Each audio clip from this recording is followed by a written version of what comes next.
22 de julio, muy buenas noches, bienvenidos a Cara a Cara. 22 de julio, 6 días para la fecha central de nuestro bicentenario, 6 días para la transmisión de mando y por supuesto pues en una situación tan particular le vamos a dar la bienvenida al presidente Francisco Sagasti. Presidente, gracias por estar con nosotros esta noche en Cara a Cara. Muchas gracias, Enrique, encantado de estar con ustedes esta noche. Un gusto. A ver, comencemos por lo inmediato, por lo urgente y por lo que más le preocupa a la población, que es el proceso de vacunación. Antes de que entremos a un tema de balance, ¿hasta dónde hemos avanzado? ¿Cómo están dejando ustedes este proceso y qué nos falta por delante? Bueno, en primer lugar, para poder vacunar hay que conseguir las vacunas. Y esa fue la primera preocupación que tuvimos en el gobierno de transición y emergencia.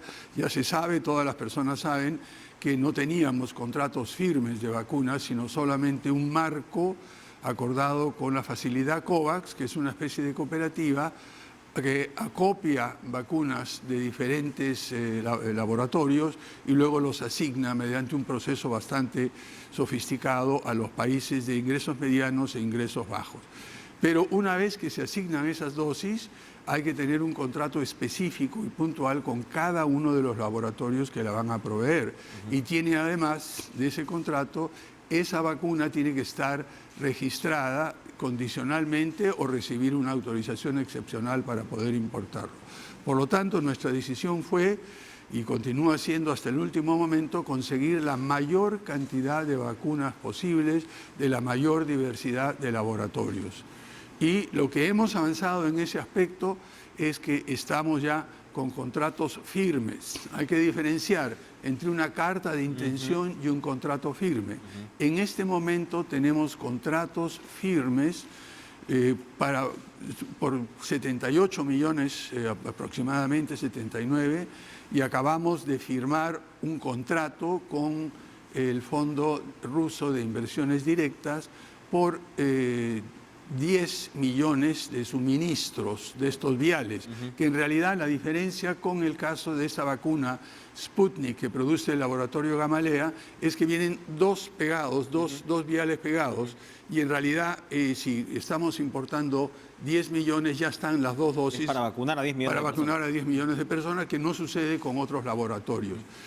Entonces está claro, ya tenemos el calendario de entrega de aquí hasta enero, ya con las vacunas que tenemos contratadas, que son la de Pfizer, la de Sinopharm, la de AstraZeneca, a la cual se une ahora también Sputnik. ¿Cuántas dosis son en total ya contratadas? Contratadas, aquí tengo las cifras, tenemos 78.7 millones de dosis. Hay una situación muy especial, muy particular además, con otro proveedor, con Sinopharm.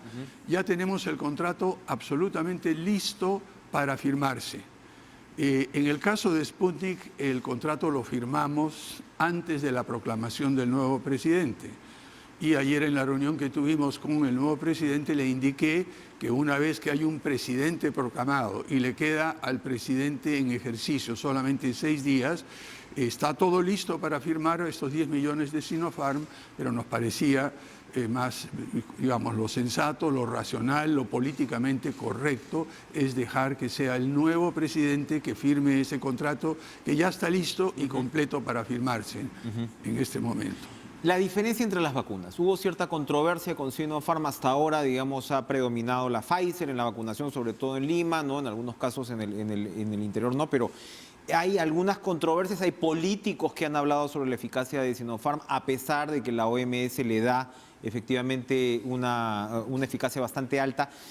¿Cómo transmitirle a la población la confianza necesaria para, digamos, aplicarse la vacuna que le toque? Bueno, en primer lugar, lo que hay que decir es la irresponsabilidad realmente rayana en lo criminal de personas que simplemente por razones políticas o por desconocimiento, espero que sea por desconocimiento e ignorancia, estas personas simplemente dicen que no, que esta vacuna es agua destilada, por favor.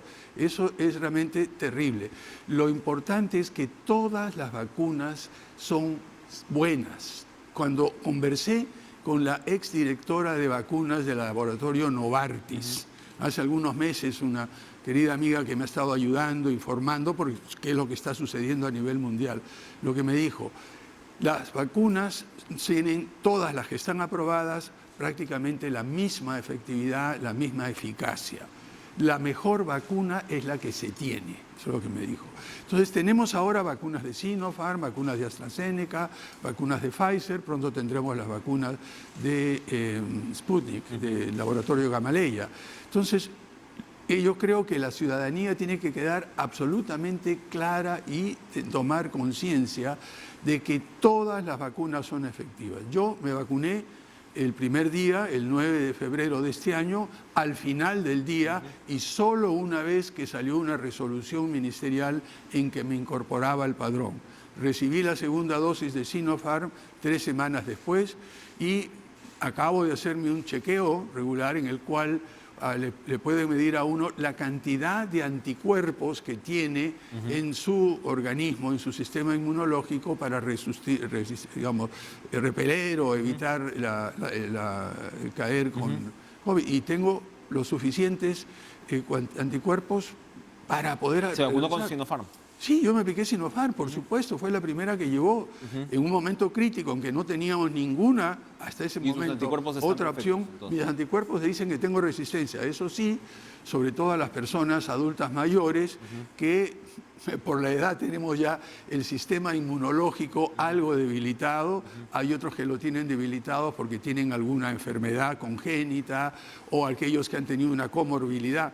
Pero todas las personas, a medida que vamos aumentando en edad, en nuestro sistema inmunológico, que ha estado trabajando durante muchísimos años, en mi caso casi 77, ya está un poco debilitado y cansado. Y en ese sentido es importante a los 6 meses o a los 9 meses hacer un chequeo si uno tiene o no tiene los anticuerpos. Por eso es que se habla, en algunos casos, de una tercera... Pero no es tercera dosis. Lo que hemos estado conversando con los laboratorios es que hay dosis de refuerzo. El boost que le llaman. El booster que le llaman, que es lo mismo que se hace ahora con la influenza, con la gripe. Por ejemplo, uno se vacuna y cada cierto tiempo, cuando cambia el virus que causa la gripe, entonces hay que vacunarse de nuevo.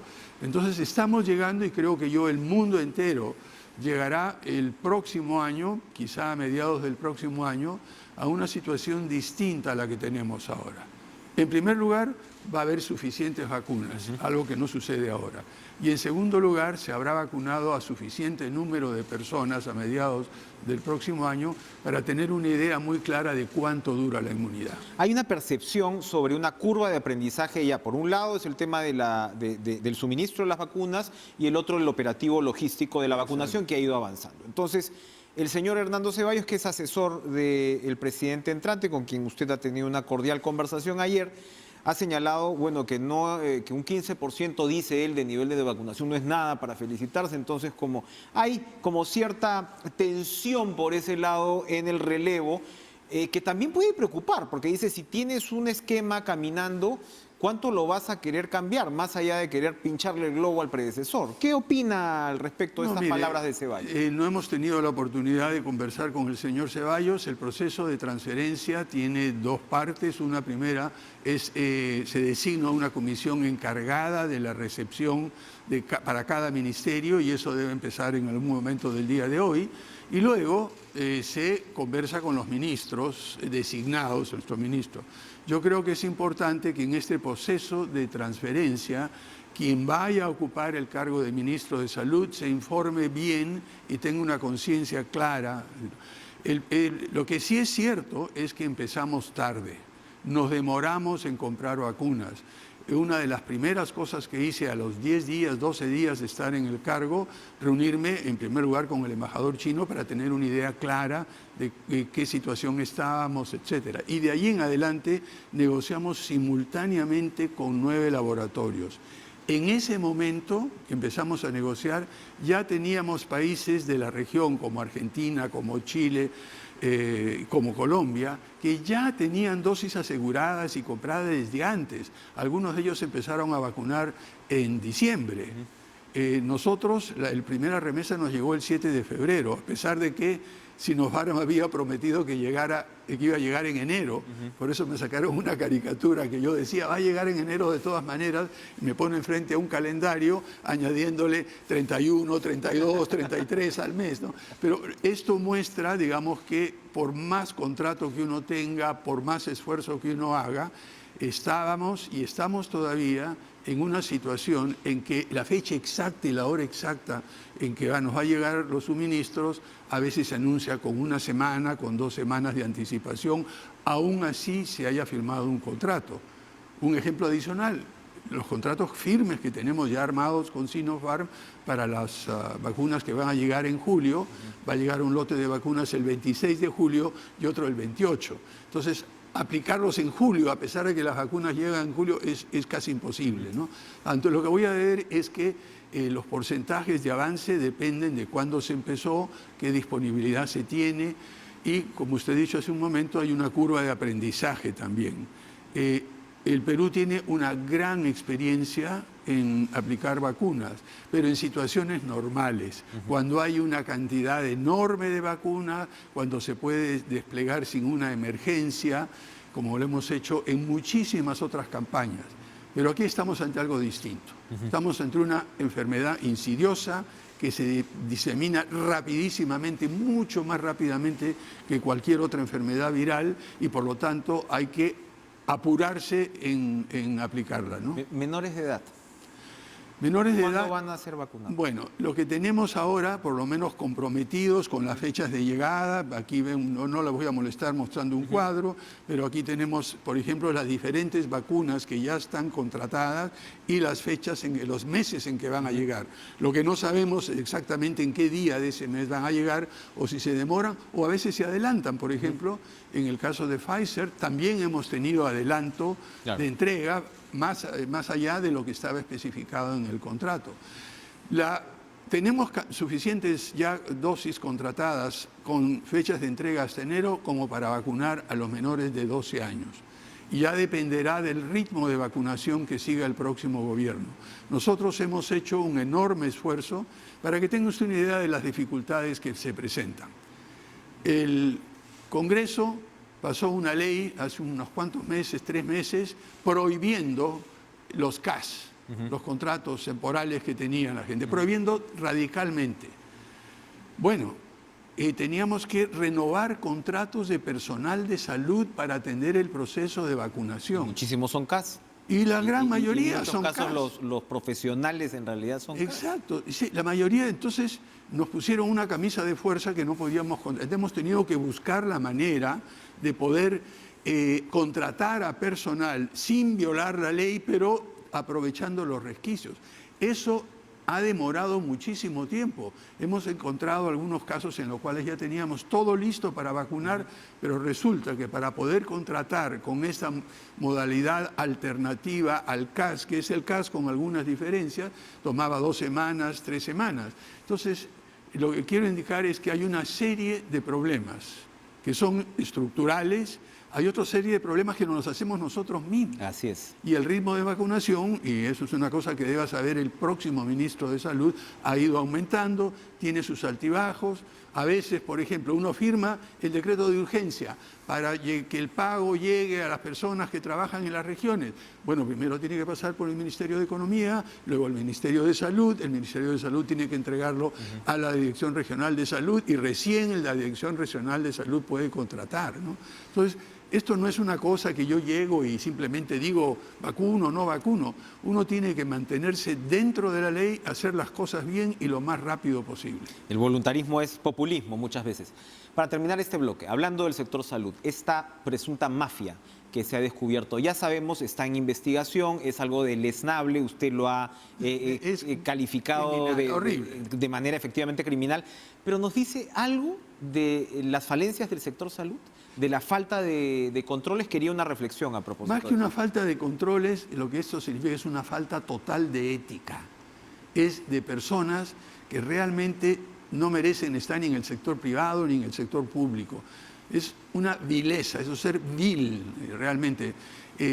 son responsabilidades individuales, es decir, realmente cuando usted contrata a una persona para trabajar con usted, le da ciertos términos de referencia y asume que esa persona se va a comportar de manera decente y cumplir con los términos de referencia. A usted no se le ocurre que va a salir por allá y pedir coimas para hacer lo que debe hacer de acuerdo a su contrato.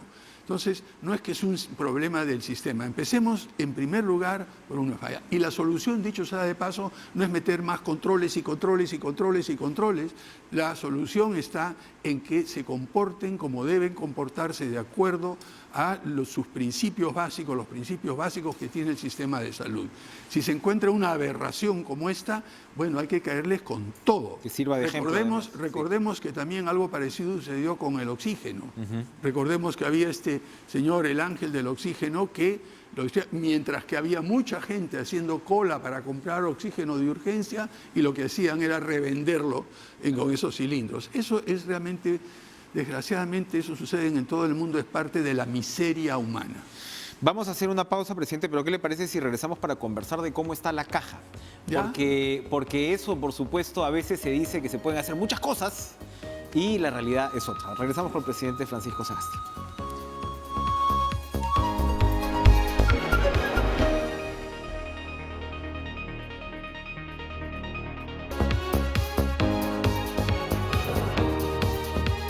Volvemos con el presidente Francisco Sagasti porque, presidente, hay también, por supuesto, ya de este proceso que ojalá terminemos de salir o estamos saliendo, ¿no? Sí, no, ahí lo importante es la continuidad. Exacto. Una de las sugerencias es que el equipo que ha tomado mucho tiempo armarlo y formarlo, en el caso del equipo de vacunación, tanto para negociación como para aplicar las vacunas, nos ha tomado un proceso de aprendizaje de unos pocos meses, pero queremos dejarlo como legado. Una nota a pie de página, por ejemplo, en vez de que los ministerios estén pasándose papeles de un lado a otro y consultando, lo que hicimos todas las semanas, nos reuníamos en una conferencia virtual con la presidenta del Consejo de Ministros, el ministro de Salud, el ministro de Economía y Finanzas y el ministro de Relaciones Exteriores. Y allí pensaba, ¿dónde está tal documento? ¿Dónde está este contrato? ¿Qué es lo que hay que hacer? Se tomaban decisiones, yo daba las instrucciones del caso, sintetizando todo lo que ellos habían hecho y se avanzaba. Pero si se deja ese esquema y se va a volver en que el ministro de Salud le manda un memorándum al ministro de Economía y Finanzas, y lo ven sus asesores y se lo devuelve, y luego el ministro de Relaciones Exteriores queda esperando para ver si se puede firmar el contrato, si hay la plata y todo eso. Si volvemos al esquema tradicional, vamos a perder muchas cosas. Si algo bueno nos puede haber dejado la pandemia es la agilidad del Zoom, ¿no? El Zoom nos puede volver más ejecutivos, las herramientas estas virtuales. Herramientas, pero más que todo, más que la herramienta, es la voluntad de colaborar y de trabajar en equipo. Lo mismo ha sucedido con la aplicación de vacunas. Se armó una secretaría técnica de un grupo de trabajo en la presidencia del Consejo de Ministros que presidía la ministra Violeta Bermúdez, y ahí estaban varios ministerios, estaban representantes de soluciones empresariales, estaba el presidente de la Asociación Nacional de Gobiernos Regionales, estaba representado el Ministerio de Defensa, estaba la alcaldía, estaba la Contraloría.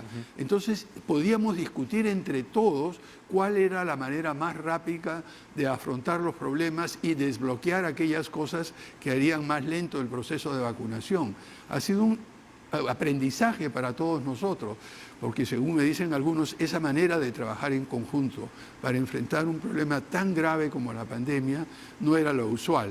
Entonces yo espero que el siguiente gobierno pueda continuar con este tipo de trabajo en conjunto, en el cual se toman decisiones y se asumen responsabilidades en conjunto. Así que yo ya no tengo que mandarle un memorando y esperar 2 días que me lo conteste, sino ya conversamos con él, con el otro, qué le toca a cada uno y juntos trabajamos. Oiga, perdóname, qué importante es la designación de un PCM en ese sentido, ¿no? Porque ahora mismo estamos en cierta incertidumbre y yo conversaba con Violeta Bermúdez hace algunos días y me llamó la atención que me dijo que en realidad ustedes no habían tenido contacto regular en mucho tiempo, casi en 15 años, pero se habían conocido cuando ella estaba, pues era docente, por supuesto, usted con Agenda Perú, y de repente usted vio en Violeta Bermúdez algo que efectivamente creo que se ha confirmado en términos de coordinación de lo que está describiendo, ¿no? Es importantísimo. Yo creo que Desgraciadamente, las historias que he escuchado es que había algunos presidentes que nunca conversaban con sus primeros ministros.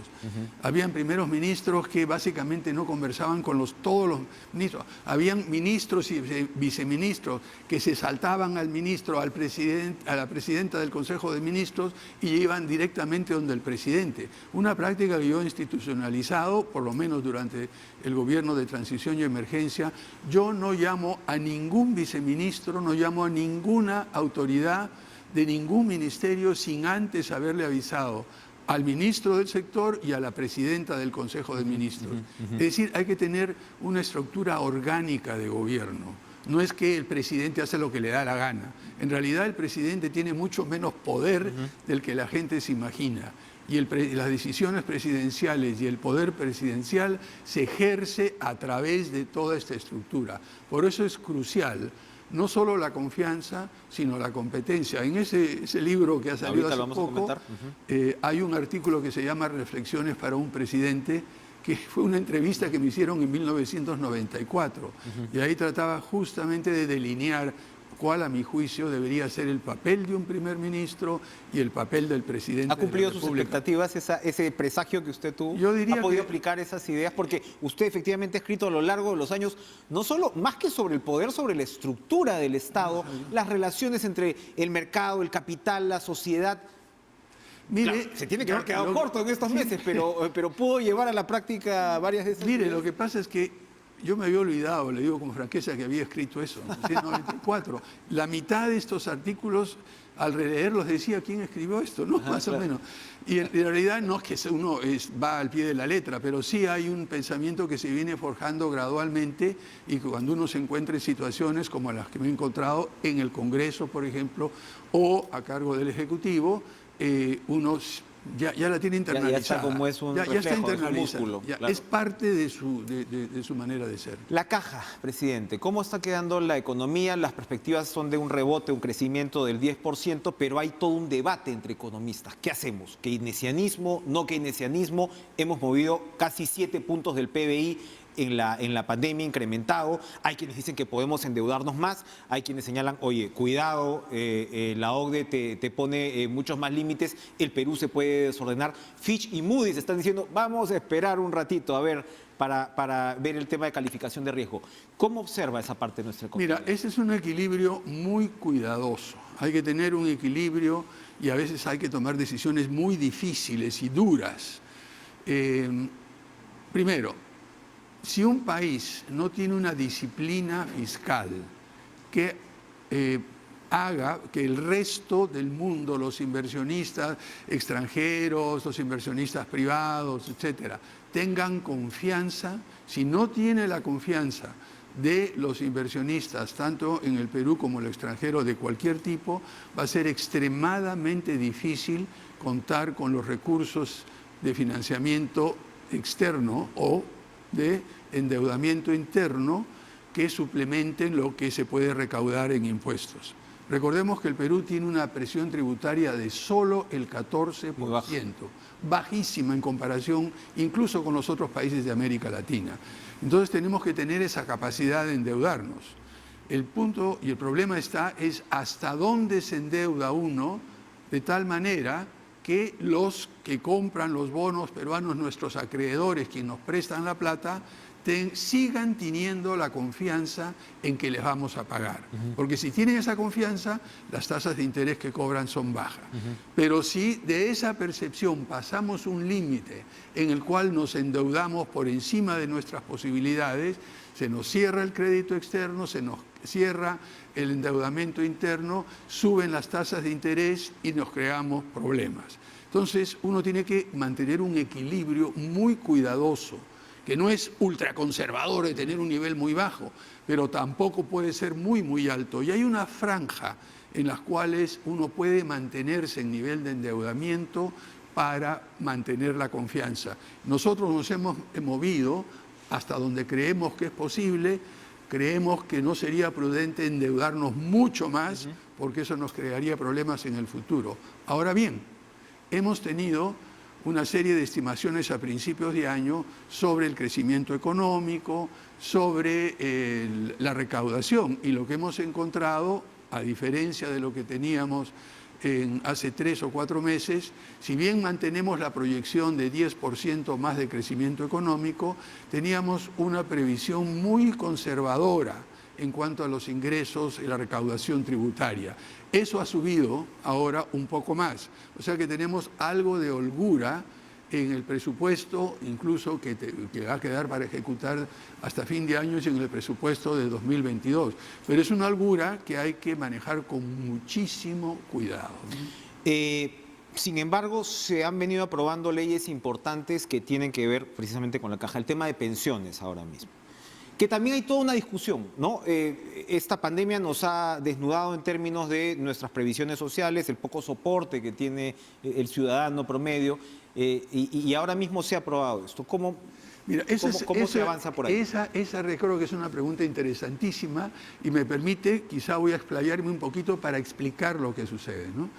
Cuando en el Congreso, estábamos en el Congreso en abril del año pasado, se plantearon todas estas leyes sobre la reforma del sistema de pensiones, AFP, ONP, etcétera, etcétera.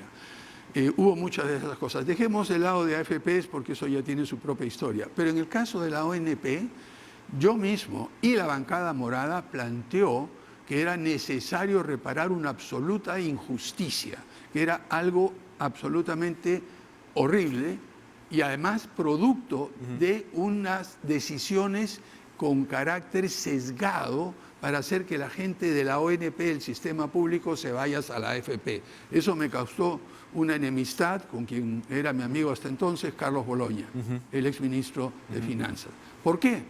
Porque el 10 o 12 de diciembre de 1993 hubo un decreto legislativo que creaba el sistema de AFPs. 10 días después o 9 días después, otro nuevo decreto legislativo que regulaba el pase de la ONP a la AFP. Y lo que hizo esto es decirles, miren, si ustedes se pasan de la ONP a una AFP, van a tener un bono de reconocimiento por sus contribuciones hasta el momento, ese bono se va pagando poco a poco. Pero si ustedes se quedan en la ONP, en el sistema público, si no cumplen 20 años, no reciben nada. Entonces mucha gente dijo, caramba, si de repente no cumplo 20 años, estoy de acá, mejor saco esa plata y me la llevo. Y eso fue lo que sucedió. Y se institucionalizó una injusticia tremenda. Aquellos que no habían llegado por una u otra razón a contribuir los 20 años exactos, aunque hayan contribuido 19 años y 364 días, se quedaban con 0 de pensión. Y nosotros planteamos que era necesario pensiones parciales a los que habían cumplido 10 años de contribución y 15. Y ese fue un proyecto de ley que circuló en paralelo con todas las discusiones sobre el nuevo sistema de pensiones. Hace 4 meses, más o menos, conversamos con el ministro de Economía y Finanzas y me trae un proyecto de ley precisamente para hacer eso. En ese momento estamos hablando de marzo, no sabíamos cómo iba a venir la economía, todavía estábamos con problemas de la pandemia, veíamos que había una serie de necesidades, veíamos que había una serie de problemas y empezamos a recabar datos y lo que había hecho el ministro de Economía y Finanzas, que me propuso una ley exactamente igual a la que ha pasado el Congreso y había destinado alrededor de 520, 530 millones de soles para cubrir este año esas pensiones parciales con los mismos montos que los ha pasado la ley. Y me dijo, mira Francisco, es hora de hacer eso. Me dijo, señor presidente, es hora de que jugamos. Le dije, mire, yo estoy de acuerdo, pero vamos a ver un momentito. Acá tenemos varios huecos de finanzas. En primer lugar, en el Ministerio de Vivienda y Saneamiento tenemos un bache enorme de más de 150 millones de soles para poder proveer de agua a todas las zonas marginales en las ciudades en Lima y a zonas rurales. Es una deuda. Es decir, realmente no había. ¿Cómo le vamos a pedir que se lave las manos si no había agua? 150 millones. Vino Sol Ángel, la ministra, a plantear las cosas. Hicimos un chocolateo al interior, pero aún así faltaban 150 millones. Luego vino el otro problema, el problema grave. Encontramos la información que aquellos contagiados de COVID que no tenían seguro tenían una tasa de mortalidad muy alta. Aquellos que estaban en salud era alrededor de 2.9% de los contagiados.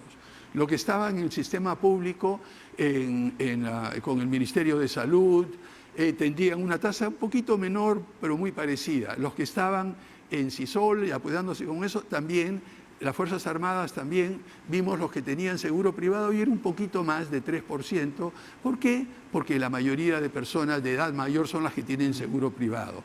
Pero cuando llegamos al rubro, personas sin ningún tipo de seguro, 0 seguros, Enrique, 0.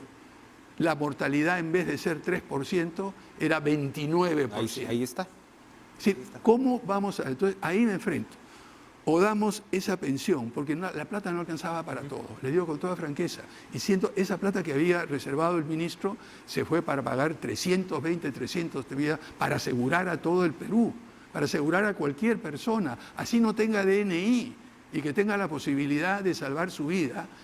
Pero ¿qué significaba eso? No poder poner en práctica en ese momento esta ley de pensiones parciales. Entonces, con el dolor del alma y el dolor del corazón y las cosas que yo mismo había conversado durante mi campaña, que yo mismo había tratado de empujar en el Congreso, como presidente me tocó la responsabilidad de elegir entre uno u otro. La situación ha cambiado felizmente. Le dije hace un momento que la recaudación ha aumentado, que tenemos las perspectivas de crecimiento económico. Ahora sí podemos con responsabilidad hacer lo que me pareció en ese momento no se podía hacer hace 3 meses. Por eso esta ley ya está firmada por mí, está aprobada y gracias a los congresistas que la volvieron a poner sobre el tapete, y esta es una forma de demostrar la colaboración que debe haber entre el Ejecutivo y el Congreso. Es muy ilustrativo el ejemplo porque nos acaba de meter un poquito a cómo es el proceso de toma de decisiones desde un puesto complicadito, ¿no? Como el de la presidencia del Perú. Y recordar que una cosa es con guitarra y otra con cajón, sobre todo en estos momentos. Creo que vamos a ir a una pausa, ¿no? Vamos a ir a una pausa, pero vamos a volver, presidente, para hablar de este libro que compila, por supuesto, parte de su material periodístico, ¿no? Académico también, pero también mirar hacia el futuro. Sí, vamos a volver después de la pausa.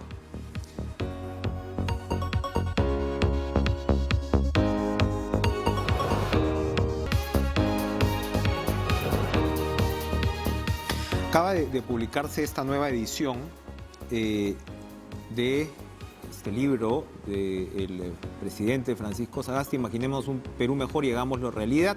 Son artículos y entrevistas desde el 85 al 2015. Acá me voy a permitir un tono un poco más personal, presidente, porque hay varios artículos publicados en Caretas y nosotros tenemos un maestro en común, aunque de repente usted podría ser un hermanito menor y en mi caso quizás un nieto de Enrique Sileri Ibson en términos periodísticos, pero sé por supuesto de la influencia y el cariño que usted le tenía y que era mutuo también por el lado de Enrique. Y claro, a mí lo que le confieso me ha parecido sorprendente su giro profesional, ¿no? ¿En qué sentido? No en el sentido de, efectivamente, siempre usted fue un investigador con un pie en el periodismo, ¿no?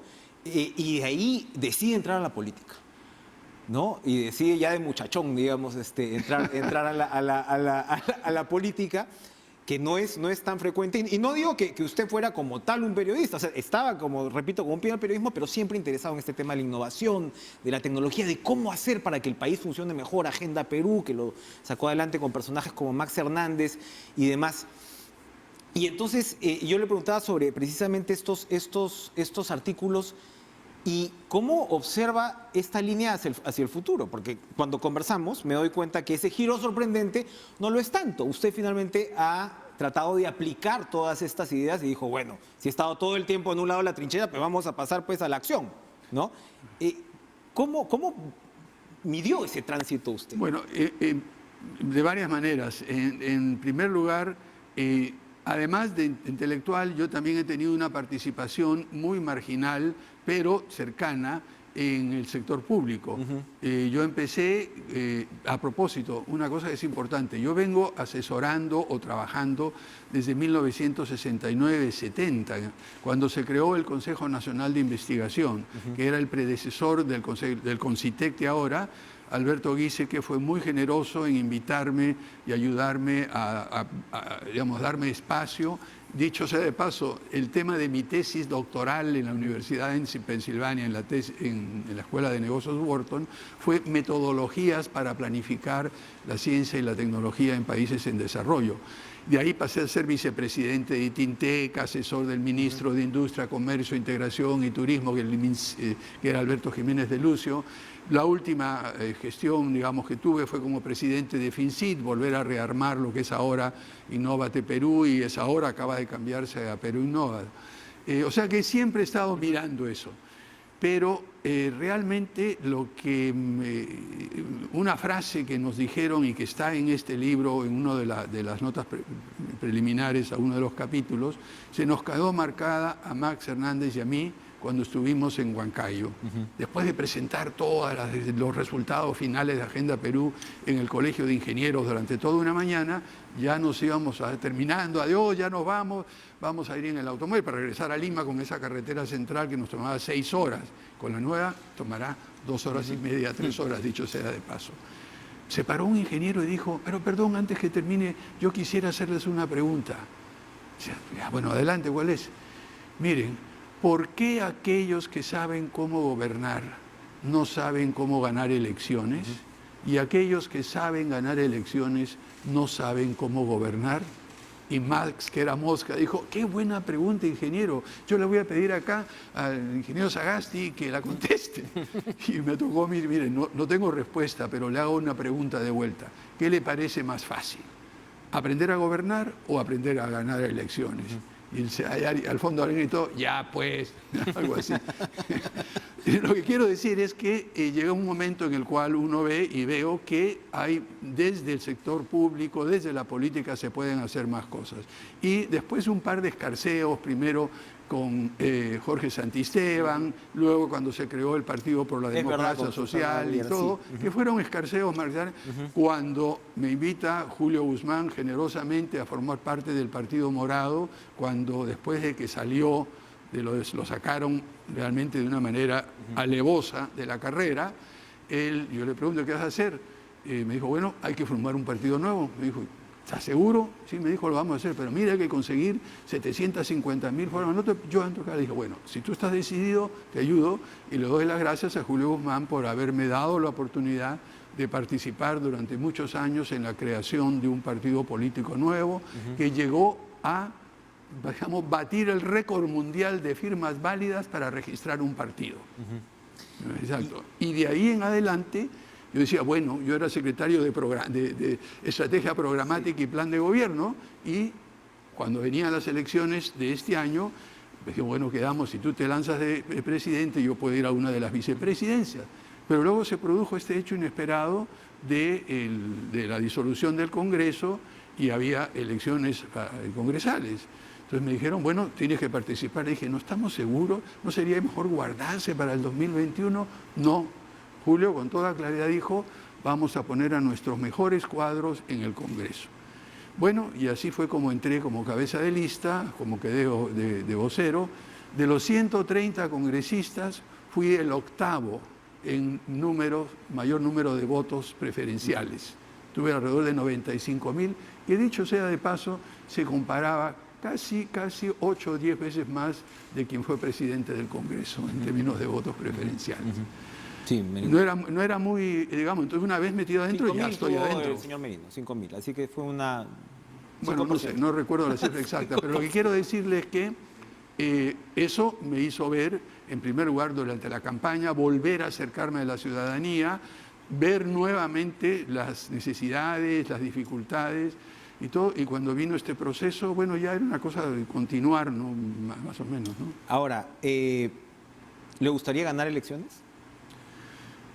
Pucha, si tuviera unos 10 años menos sería maravilloso. Pero los tiene bien llevados, digamos. Bueno, hay algunas inspiraciones ahora internacionales. La procesión va por dentro, en el sentido de salud, ¿no? Yo cumpliré un par de meses 77 años, ¿no? Entonces, y habrá que esperar no sé cuántos años más hasta el próximo 5 años. Ya tendré 82. Lanzarte a la presidencia. No quiero meter carbón, pero a veces los calendarios electorales en el Perú son bueno, mire, algunas veces relativos. En este momento lo que quiero hacer es algo similar a lo que hice en ese libro. En ese libro planteé una serie de ideas y lo corté a propósito en artículos hasta 2015. ¿Por qué? Porque el 2016 entré en política.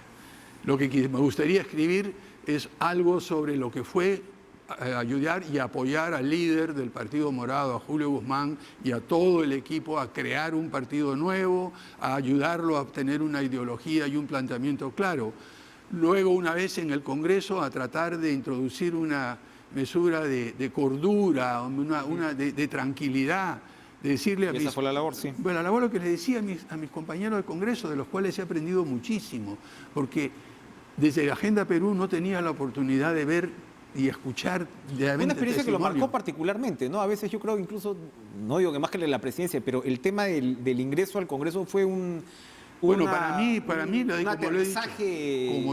como he dicho muchas intenso. veces, para mí fue un aprendizaje interno y sobre todo escuchar a personas que vienen de todas las regiones, con muy buenas intenciones, con buenas ideas, de buen corazón, pero que no tienen todas las herramientas para concretarlas. Entonces, yo veía algunas leyes que se pasaban y les decía a los colegas, pero miren, esa ley es inconstitucional, no va a pasar, no lo hagan. Y a veces me hacían caso, la mayor parte no. Para terminar este bloque, con este buen récord finalmente, porque como decíamos hace unos días, a unos les gusta, a otros no, pero es un récord que está ahí, y al mismo tiempo el centro político quedó pulverizado en las elecciones. ¿Va usted a continuar laborando en el Partido Morado? ¿Podría, por ejemplo, presentarse a elecciones internas? Que entiendo Mire, yo van a eso no lo he en pensado, octubre, ¿no? no lo he pensado todavía. La tarea que tengo en mente antes que pase más tiempo, y con la edad uno va perdiendo la memoria, felizmente tengo, como les tomo el pelo a mis asesores y colegas, ustedes son mi disco duro externo, en el cual cuando algo ya me he olvidado, yo sé que ustedes lo tienen allí.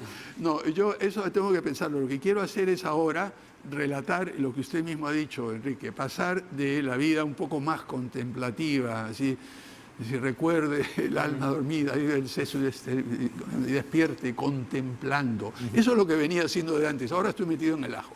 Es una situación distinta. Pero quiero, y sobre todo para los jóvenes, ¿no?, estimular a los jóvenes que se metan en política. Que no solamente vean las cosas desde la vitrina o del tendido, que se metan, porque si no tenemos gente sana, gente con buenas ideas, como decía Aristóteles, decíamos en el Partido Morado, el precio de no participar activamente en la política es ser gobernado por los peores. Entonces yo creo que si logro en estos meses que vienen poder plasmar en algunos textos, conferencias, libros, la experiencia de este caso, que ayude a convencer a los jóvenes valiosos que tenemos en todo el Perú. Esa es la cosa maravillosa. Ahora, yo prometí visitar todas las regiones del país durante estos meses. Lo he hecho. Yo siempre cumplo lo que prometo y no prometo lo que no puedo cumplir. Eso está clarísimo. Pero poder ver lo que he visto en Ticaco, en Tacna, lo que he visto en la colonia del Caco, en San Martín, lo que he visto en Tingo María, lo que he visto en Tumbes, lo que he visto en Jaén, lo que he visto en Paucartambo y todo eso, me hace ver toda esa gente joven, dedicada, con ganas de hacer cosas, de trabajar. Tenemos que construir sobre eso. Y no solo eso, sino a ver los empresarios jóvenes, muchos de ellos amigos, hijos de mis amigos, de buen corazón, de buena fe, con buenas intenciones, honestos trabajando, profesionales, empresarios, campesinos, todo. Esa es la cosa que realmente quiero mostrar, las posibilidades reales que tiene nuestro país. Y vamos a ir a una pausa y regresamos para precisamente rematar este mensaje. ¿Cómo esta diversidad, esta riqueza de nuestro país se traslada, presidente, se traduce en un mejor Estado, que finalmente es buena parte de la demanda y consecuencia de lo que estamos viviendo ahora mismo? Volvemos con el presidente Francisco Sagasta.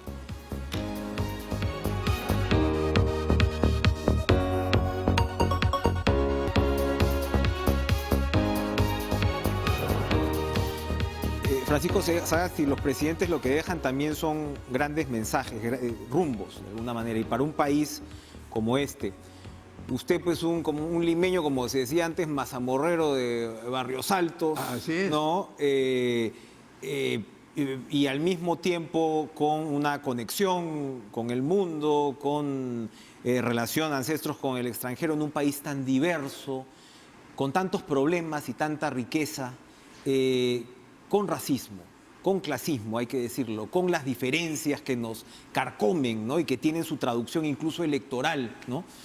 En estas expresiones aluviónicas. Aquí, por ejemplo, en TV Perú tratamos de ir transformando la comunicación de lo que antes se decía, ¿no? El canal del Estado, te lo decían casi peyorativamente. No, es la comunicación pública y tenemos las lenguas originarias y tenemos todas estas expresiones de inclusión. Lo digo no para comernos el jamón, sino que es un microcosmos también de lo que debe ser la comunicación pública y el papel del Estado. ¿Qué mensaje nos deja ya en estos últimos días de presidencia sobre esta necesaria reconciliación en nuestra riqueza, ¿no? En nuestra diversidad? Mire, creo que son dos cosas. Primero, qué es lo que habría que hacer y segundo, cómo hacerlo, si me permite, Enrique. En primer lugar, tenemos que ya cumplir con esa promesa de hace 200 años, de una vida republicana con todos libres, independientes, pero todos iguales, con el mismo valor. Y tenemos que tratarnos los unos a los otros, cualquiera que sea nuestra situación y condición, de la misma manera. Y eso empieza, en primer lugar, por conocerse a sí mismo. Y conocerse a sí mismo significa, primero, ser realista sobre lo que uno es, no lo que creemos que somos. Realmente examinar nuestros prejuicios, nuestras ideas, de dónde venimos, cuáles son los hitos que nos han marcado y que nos sesgan en una u otra dirección. Y todos somos capaces de hacer eso, todos, si nos detenemos un minuto a mirar más hacia adentro. Y a partir de eso abrir una pequeña grieta por donde entra la luz, como decía Cohen. Leonard Cohen. Es decir, hay una grieta por donde entra la luz.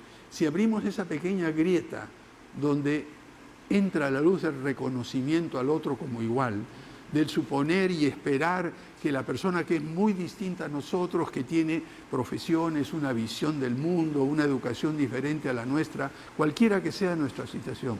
Si empezamos por eso, ya abrimos el espacio para el diálogo, para una relación más horizontal, para el respeto mutuo, etc. Eso es lo primero que tenemos que hacer. ¿Cómo se hace eso? ¿No? Yo creo que hay básicamente tres formas de hacerlo.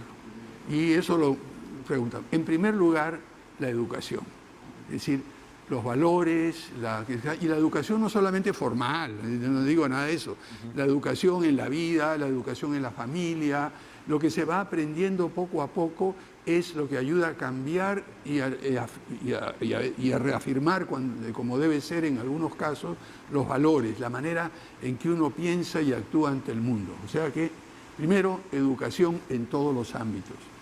El segundo son los medios de comunicación. Y aquí lo que usted ha dicho es fundamental. Una de las cosas que en el gobierno de transición hemos hecho es respetar absolutamente la neutralidad y la peruanidad del canal de todos los peruanos, de las radioemisoras de todos los peruanos, Televisión y Radio Nacional. Y yo me alegro y realmente felicito las iniciativas de poder transmitir en diferentes lenguas. Realmente me ha dado ganas, como decía hace algún tiempo, de volver a retomar las clases de quechua que tomé cuando tenía 10, 11 años y que no pude ya por otras cosas, ¿no? Probablemente lo haga. Así que me voy a hacer después, de repente, volver a aprender quechua, así como tengo que retomar las clases de piano también en algún momento. Pero entonces, el papel de los medios es fundamental. Y por eso reconozco la labor de TV Perú y realmente lamento la labor que hacen algunos medios, que realmente es realmente indescriptible e imperdonable, de sesgar, de mentir, etc. Por eso se me salió un neologismo cuando alguien me preguntaba, ¿y qué piensa de la libertad de expresión? Sí, bueno, por supuesto hay que tener siempre la libertad de expresión, pero no tenemos la libertad de mentiración, de decir y realmente esparcir mentiras. Entonces hay que saber distinguir entre las dos. Entonces yo realmente felicito, estoy muy contento, no hemos pedido ni interferido en nada de lo que ha hecho Y lo que hace TV Perú, nota a pie de página. Por primera vez, segundo nos dicen, en el gobierno de transición y emergencia no hubo ninguna injerencia, ni la más mínima, en el cuadro de ascensos de las Fuerzas Armadas y las policiales. Me decían y me llamaban a mí, he llamado a varios ministros, mira, porque suba fulanito, que este menganito, que el otro, porque su favor ha sido muy bueno. Señores, no. Respetamos estrictamente el cuadro de méritos que las comisiones especiales en cada una de las Fuerzas Armadas y las Fuerzas Policiales lo hicieron. Esto es una manera también de demostrar la neutralidad, no solamente en el campo de la comunicación e información, como se hace con esta emisora y todas las afiliadas, no solamente en el campo de las elecciones en las cuales no tomamos partido, sino también en el respeto a las instituciones. Pero falta el último, y quizá es el más importante. Uno aprende, uno tiene valores, uno adquiere formas de comportarse mediante el ejemplo.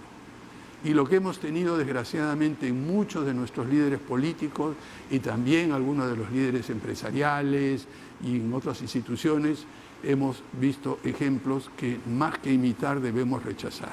Entonces yo creo que todas las personas que actuamos en la esfera pública, en la esfera privada, en la esfera de la sociedad civil, tenemos el deber de comportarnos bien y comportarnos de acuerdo a los valores sociales que son realmente absolutamente necesarios.